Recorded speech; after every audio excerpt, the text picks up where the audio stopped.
Receiving money on Monese is a straightforward process.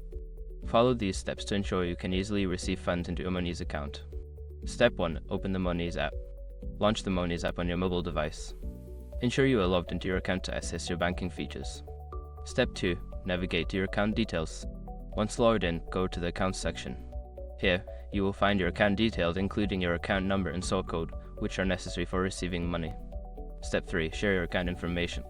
Copy your account number and sort code. You can share these details with the person who is sending you money.